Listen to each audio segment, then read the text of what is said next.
যে শুধু শুধু একটা মানুষের বিরুদ্ধে এইভাবে মিথ্যাচার আমরা কেন করছি? কণ্ঠশিল্পী মমতাজ দীর্ঘ প্রতীক্ষার পর জামিনে মুক্তি পেয়েছেন। ডক্টর ইউনূস প্রশাসনের সময় অর্থাৎ অন্তর্বর্তীকালীন সরকারের উপদেষ্টারা আওয়ামী লীগের বিরুদ্ধে অর্থাৎ তার কর্মীদের বিরুদ্ধে যে মামলা বাণিজ্য শুরু করেছিল তা ইতি ঘটেছে এখন। ইতিমধ্যে আমরা দেখেছি বিএনপি সরকার ইউনূস প্রশাসনের ষড়যন্ত্রমূলক মামলা বাণিজ্য থেকে সরে আসার চেষ্টা করছে। যেমনটা ইতিমধ্যে আপনারা দেখেছেন আওয়ামী লীগের নেতৃত্বাধীন স্পিকার শিরীন শারমিনের মুক্তি পেয়েছে নারায়ণগঞ্জের সেলিনা হায়াৎ আইভি সহ আরও অনেকে। মিথ্যা বানোয়াট আর ষড়যন্ত্রমূলক এই মামলার নিষ্পত্তি নিরপরাধ নেতাকর্মীদের মনে আশার আলো জাগিয়েছে বর্তমানে। সরকার বলে আসছে যে কোনো নিরীহ মানুষ যেন হয়রানির শিকার না হয়, কিন্তু এই বৈষম্য বিরোধী আন্দোলন থেকে উদ্ভূত অনেক ঘটনায় অনেক মামলা হয়েছে এবং কোনো কোনো মামলায় অনেক অ্যাকিউজ বা আসামির সংখ্যা অনেক, যার মধ্যে অনেক নিরীহ লোকজন রয়েছে। এটা আমরা দেখেছি বিভিন্ন সময়, আপনারাই উঠিয়ে এনেছেন আপনাদের সংবাদে। এখন আমরা দুঃখজনক হচ্ছে এগুলোকে কেন্দ্র করে অনেকে বাণিজ্য করছে। পুলিশ প্রশাসনের এমন বক্তব্য মুহূর্তে সামাজিক যোগাযোগ মাধ্যমে ব্যাপক প্রশংসিত হয়েছে। তবে আওয়ামী লীগের এই নেত্রী কণ্ঠশিল্পী মমতাজ বেগম মুক্তির পরপরই লাইভে এক বক্তব্য রাখেন। তিনি বলেন, মিথ্যা মামলা আর বানোয়াট কথাবার্তার মধ্য দিয়ে মানুষকে ষড়যন্ত্রমূলক হয়রানি থেকে মুক্তির অনুরোধ জানান তিনি। যে শুধু শুধু একটা মানুষের বিরুদ্ধে এইভাবে মিথ্যাচার আমরা কেন করছি?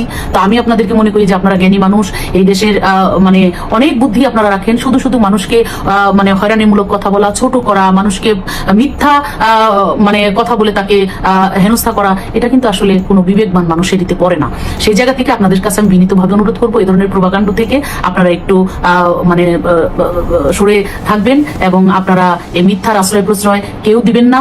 এবং এছাড়াও কণ্ঠশিল্পী মমতাজের পক্ষ নিয়েছে জাতীয় পার্টির মহাসচিব শামীম পাটোয়ারি। তিনি বলেন, শুধুমাত্র কণ্ঠশিল্পী ও লোকশিল্পী হওয়ার কারণে তার বিরুদ্ধে এক শ্রেণীর মানুষ উঠে পড়ে লেগেছে। না তারা দেশের জন্য কিছু করছে, না এই জাতির জন্য কিছু করছে। অথচ একজন কণ্ঠশিল্পী হওয়ার পরও তিনি একটি হাসপাতাল করেছেন জনসেবা, না এমপি হওয়ার আগের এই ঘটনা। এবং এই অর্থ তিনি তার কণ্ঠশিল্পী অর্থাৎ গানের একটি বৃহৎ অংশ থেকে ব্যয় করেন এবং এমপি হওয়ার পর নিজ জেলাও করেছেন অনেক কাজ। মমতাজ তার ব্যক্তিগত জীবনে কি বিপুল পরিমাণ অর্থ সাধারণ মানুষের জন্য ব্যয় করেছে, এটা নিয়ে এখন কেউ কথা বলছে না। হসপিটাল করেছে, কোটি কোটি টাকা ওনার যে গান গেয়ে আয়, এই টাকাটা উনি একটা বড় অংশ উনি জনসেবায় করেছেন। তার জামিন হওয়া উচিত। একজন মহিলা এতদিন ধরে জেলে, উনি জামিন হয়ে যায় এতদিন ধরে জেলে আছে একজন মহিলা। ওই লালন গীতি গায়ে দেখে ইসলামিক গোষ্ঠীর একটা অংশ তাকে ঘৃণা করে, যে অংশটা ডিক্টেট করছে ওই যে প্লুরালিস্টিক সোসাইটি হতে হবে, তো পলিফেনিক সোসাইটি হবে, এখানে মানুষ নামাজ পড়বে আবার গান গাবে, আবার গান গাওয়া মানুষরা একসময় ভুল বুঝে নামাজ পড়বে, এই সুযোগটাকে দিতে হবে। আপনি যখন তাকে অপ্রেস করবেন, মত প্রকাশকে কুক্ষিগত করবেন, আপনার আদর্শটা চাপিয়ে দেওয়ার চেষ্টা করবেন, তখনই তো সোসাইটি ভেঙে যাবে। শামীম পাটোয়ারির এমন বক্তব্য মুহূর্তেই সামাজিক যোগাযোগ মাধ্যমে বেশ আলোচিত ও সমালোচিত। তবে সমালোচিত যতটা না হয়েছে তার বেশি হয়েছে প্রশংসিত, কেননা তিনি বারবারই বলতে চেষ্টা করেছেন কেন এই মুহূর্তে তার জামিন হচ্ছে না এবং তিনি কি এমন অপরাধ করেছেন। তবে গত 2 দিন আগে কণ্ঠশিল্পী মমতাজের এই মুক্তিতে যেমন তার নেতাকর্মীরা খুব উচ্ছ্বাসিত এবং আশাবাদী ছিলেন, ঠিক তেমনিভাবে আবারও দুঃখজনক ঘটনা হলেও সত্য, আজ বৃহস্পতিবার কণ্ঠশিল্পী মমতাজকে আবারও এক নতুন মামলায় আটক করেন পুলিশ।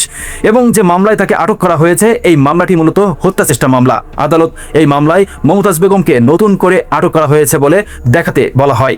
আশ্চর্যের বিষয়, যে ব্যক্তি জামিনে মুক্তি পেয়ে বের হয়ে গেল, সেই ব্যক্তি আবারও আটক করা হলো। পৃথিবীর ইতিহাসে হয়তো বাংলাদেশ ছাড়া ধরনের আশ্চর্যমূলক ঘটনা কোথাও ঘটে না। তবে কণ্ঠশিল্পী মমতাজের আইনজীবী মনে করেন, বর্তমান সরকার যেহেতু এই ধরনের ষড়যন্ত্রমূলক কার্যকলাপের বিপক্ষে আছে, তাই খুব দ্রুত এই মামলার নিষ্পত্তি হওয়া সম্ভব। প্রিয় দর্শক, দেশের রাজনীতিতে বাংলাদেশ আওয়ামী লীগের হয়তো ফিরে আসা কঠিন হতে পারে, কিন্তু ষড়যন্ত্রমূলক মামলা এবং মিথ্যা ও বানোয়াট মামলার যাদেরকে জেলবন্দি ও কারাবন্দি করা হয়েছে, তাদের মুক্তি এই সরকারের শাসনামলে সত্যি কি নিরপেক্ষ হওয়া সম্ভব? এবং তা বাস্তবায়নে আপনার মতামত অবশ্যই কমেন্ট করতে ভুলবেন না। ধন্যবাদ এতক্ষণ সাথে থাকার জন্য।